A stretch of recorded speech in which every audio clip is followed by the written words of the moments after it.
इसने मेरे जीवन में जो किया है उसका मैं जन्म जन्मों तक रात दिन भी यदि माँ की सेवा करूं तो भी एहसान नहीं चुका सकता।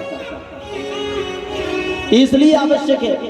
और उन बहुओं के लिए भी जो अपनी सास की सेवा नहीं करती, सास को माँ मातृवत नहीं देखती, सिर्फ बेटों का दोष नहीं, बहुओं की भी बहुत बड़ी भूमिका है। अपनी माँ को तो बहू चाहती है कि मेरी माँ की सेवा करे आने वाली दूसरी बहू, भैया की भाभी, और मैं सास की सेवा बिल्कुल ना करूं। यहाँ पर कुछ माताजी सावधान रहना, कुछ बातें होती हैं, बहुएं हैं, आपका बेटा गलती करता आप सहन कर लेते हैं, बहू गलती कर जाए आपको गुस्सा आता। आपको भी जरूरत है संभलने की। जैसे बेटे को माफ करती हो ऐसे बहू को माफ करो। जैसे बेटी आपको प्यारी है ऐसे बहू को भी आप पूरी मानो। लेकिन उन बेटे और बहुओं से बार बार कहते कि माँ का बड़ा उपकार है हमारे जीवन में, बहुत बड़ा उपकार है।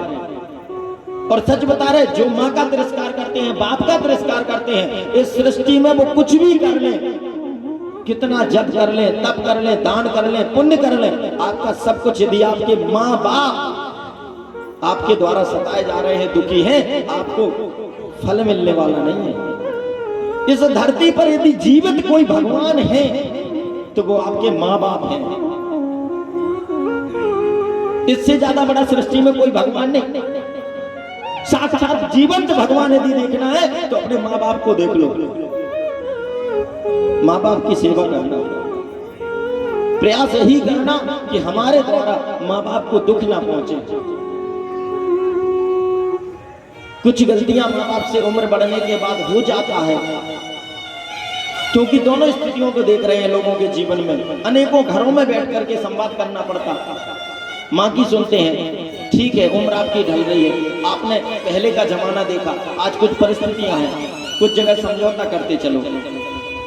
लेकिन बेटे पढ़े लिखे हैं, आज के युग में कोई बेटा अनपढ़ नहीं है, बहुएं पढ़ी लिखी हैं। बेटी और बहुओं को जरूर समझ लेना, अगर अपनी पीढ़ी, अपना जीवन सुखी चाहते हो, जिंदगी में सुख चाहते हो, तुम्हारे बेटे तुम्हारी सेवा करें तो तुम अपने माँ बाप सास ससुर की सेवा करो। और सच बता रहे, याद रखना ही हमेशा माँ के साथ कभी पिता के साथ ऐसा कोई कार्य ना हो जिससे उन्हें कष्ट हो। बहुत अच्छा लगता है जब कोई माँ बाप की सेवा करता, और जब बेटे को देख करके माँ प्रसन्न होती, पिता प्रसन्न होता, बहुत सुख पहुंचता। और जो माँ बाप वृद्धाश्रम में पड़े हुए हैं, ऐसे बेटों पर लगता कि बताओ, अरे इससे अच्छे तो पशुओं के हैं। आप में और पशु में क्या फर्क रहा? पशु भी पैदा कर देते हैं बच्चे, वो पैदा हो गए और वो भूल जाते हैं कुछ समय बाद, और उसी माँ के साथ दुर्व्यवहार करने लगते हैं। और वही प्रवृत्ति आप कर रहे हैं, तो आप में और पशु में कहाँ फर्क रहा? आप इंसान थोड़ी हैं। इसलिए माँ बड़ी दयालु होती है। यदि यह स्थिति आ जाए कि बेटे की जीवन बचने लायक नहीं है और किसी एक के प्राणों को लेकर के और बेटे के प्राण बचाए जा सकते हैं, तो सच बता रहे हैं उस समय आपकी पत्नी भी मुकर जाएगी, अरे मुझको बेटों की सेवा करनी है, पालने हैं। लेकिन माँ कहेगी कि मेरे प्राण यदि बेटे में जा सकते हैं तो डाल दो, मैं तैयार हूं। और एक नहीं महाराज, अनेकों घटनाएं हुई हैं। हॉस्पिटल में बहू भर्ती है, डॉक्टर ने कहा कि स्थिति खराब है और इस समय या तो बेटा बचेगा या माँ बचेगी, किसको बचाना है?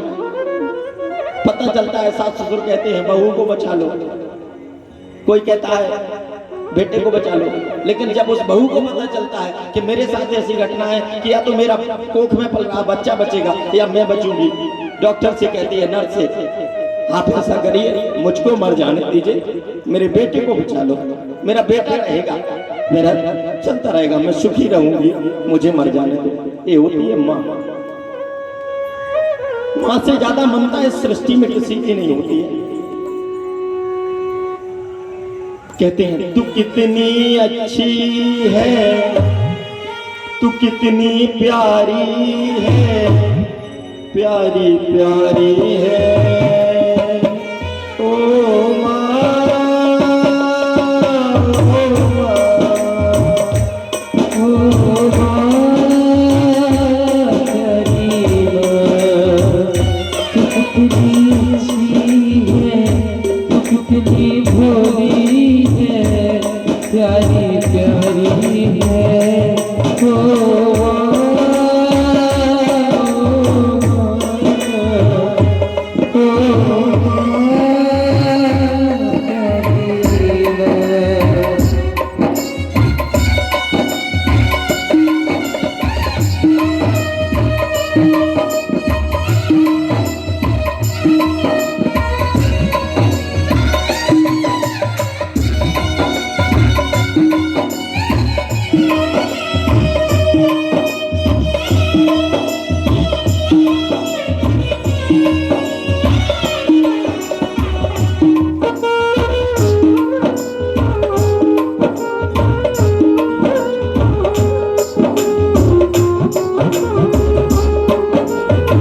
इसलिए बार बार कहते हैं कि कभी भी प्रयास करना